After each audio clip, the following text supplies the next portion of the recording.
Assalamualaikum warahmatullahi wabarakatuh.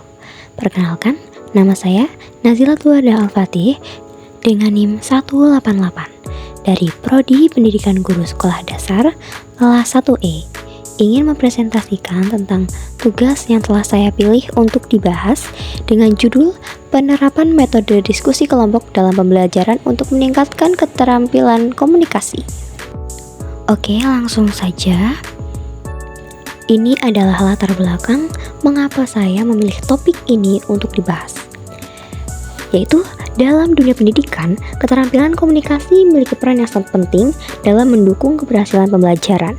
Keterampilan ini tidak hanya berguna untuk berinteraksi dengan guru dan teman, tetapi juga mempengaruhi kemampuan siswa dalam menemukan ide, mengembangkan pengetahuan, serta membangun hubungan sosial yang baik. Namun, dalam kenyataannya, banyak siswa yang masih kesulitan dalam hal komunikasi, baik verbal maupun non-verbal. Lalu, apa sih pengertian metode diskusi kelompok? Metode diskusi kelompok yaitu salah satu teknik pembelajaran yang melibatkan interaksi antara siswa dalam kelompok kecil. Diskusi ini memungkinkan siswa untuk berbagi ide, pendapat, dan informasi mengenai suatu topik tertentu. Dari sini dapat kita simpulkan bahwa metode diskusi kelompok adalah suatu teknik yang efektif untuk meningkatkan pemahaman, menciptakan solusi bersama, dan melatih keterampilan komunikasi serta kerjasama.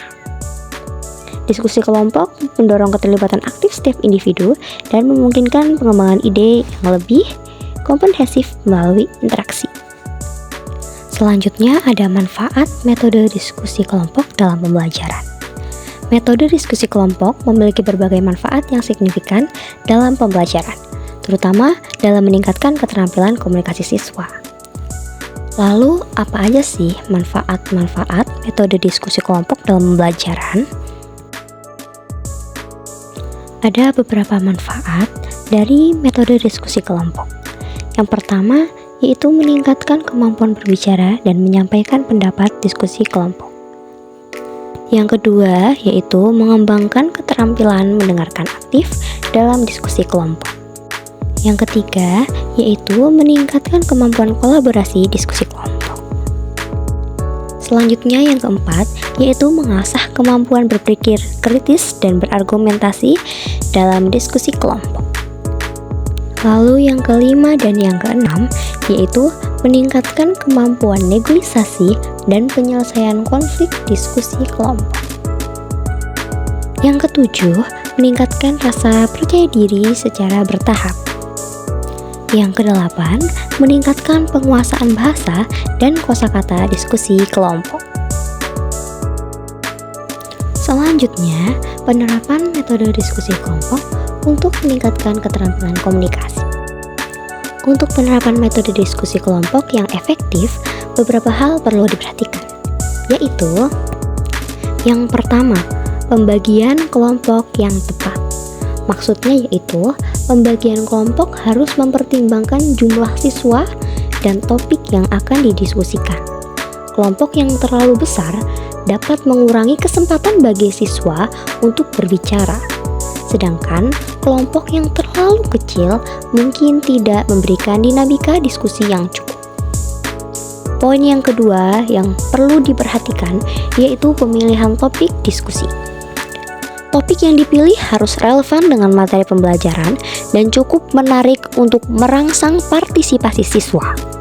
Topik yang terlalu mudah atau terlalu sulit dapat membuat siswa kehilangan minat dalam diskusi.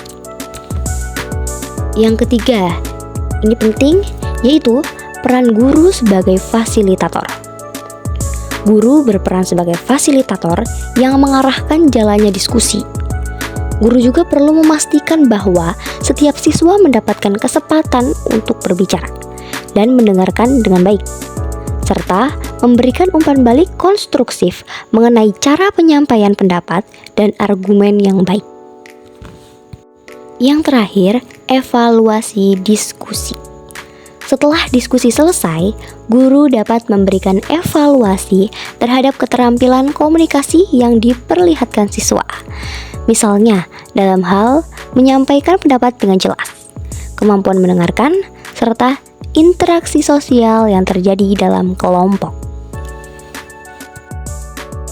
Dari materi yang sudah dijelaskan mengenai penerapan metode diskusi kelompok dalam pembelajaran untuk meningkatkan keterampilan komunikasi, dapat disimpulkan bahwa metode diskusi kelompok merupakan strategi pembelajaran yang efektif untuk meningkatkan keterampilan komunikasi siswa.